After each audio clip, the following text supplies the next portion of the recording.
காதலித்து திருமணம் செய்த அன்பான கணவனின் டைரியிலிருந்து ஒரு பக்கம்.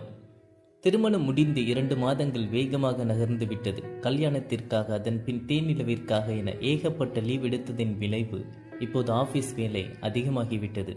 அதிலும் கடந்த 2 வாரமாக ஆன்சைட் கிளைண்ட் கால் முடித்து உறங்கப் போவதற்கு இரவு 12 மணிக்கு மேல் ஆகிவிடுகிறது. இன்றும் அதுபோல் இரவு லேட்டாக எங்கள் ரூமிற்குள் தூங்க சென்றேன். அயர்ந்து தூங்கிக் கொண்டிருக்கும் மனைவியை டிஸ்டர்ப் பண்ணாமல் குட் நைட் கிஸ் கொடுக்க அருகில் குனிந்தபோது கவனித்தேன், அவள் கன்னங்களில் கண்ணீர். கன்னத்தை தொட்டு பார்த்தேன், அதிலே கண்ணீர் வழிந்து ஓடிக்கொண்டிருந்தது. சற்று நேரத்திற்கு முன்னர் தான் அவள் தூங்கியிருந்தாள் என்று நினைக்கிறேன். ஆனால் கண்ணீர் தூங்கவில்லை.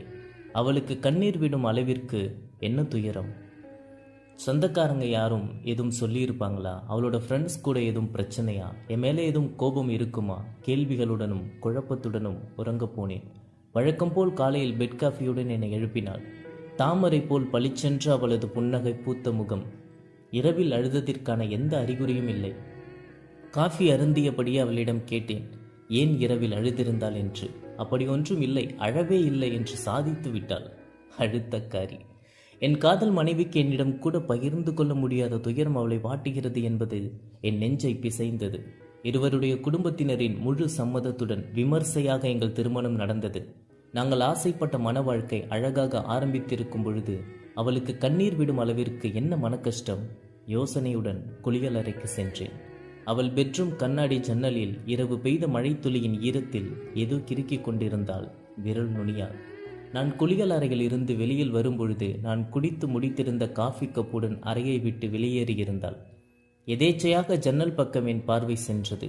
மழையின் துளியின் ஈரத்தில் அப்பா என்று எழுதியிருந்தாள்.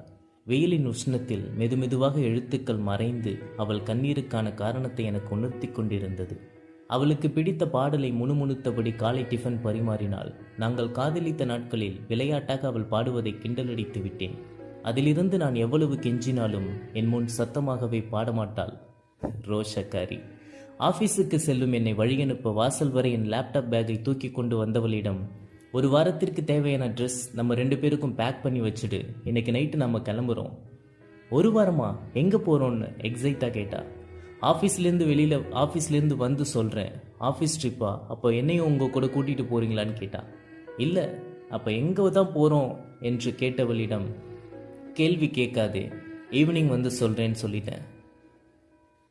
சஸ்பென்ஸோடவே இரு, என்கிட்ட கூட சொல்லாமல் அழுதல்ல என்ன மனசுக்குள்ளேயே நினச்சிக்கிட்டேன். அந்த நேரம் பார்த்தவ, புஜ்ஜி ஈவினிங் சொல்கிறத இப்போவே சொன்னாதான் என்னவா? அடி பாவி, புஜ்ஜின்னுலாம் சொல்லி செல்லம் கொஞ்சி கேட்குறியா?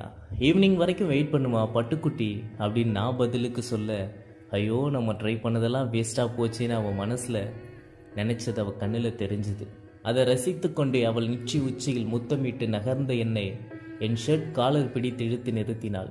அவள் விழி ஓரத்தில் கண்ணீர் ததும்பி நின்றது. நான் தழுத்தழுக்க சின்ன விசும்பலுடன் தேங்க்ஸ் என்றபடி என் தோளில் சாய்ந்தாள். எதுக்குடி ராசாத்தி என்று நான் கேட்க, நாம் இன்னைக்கு நைட்டு எங்கள் அப்பா வீட்டுக்கு தானே போகிறோம்.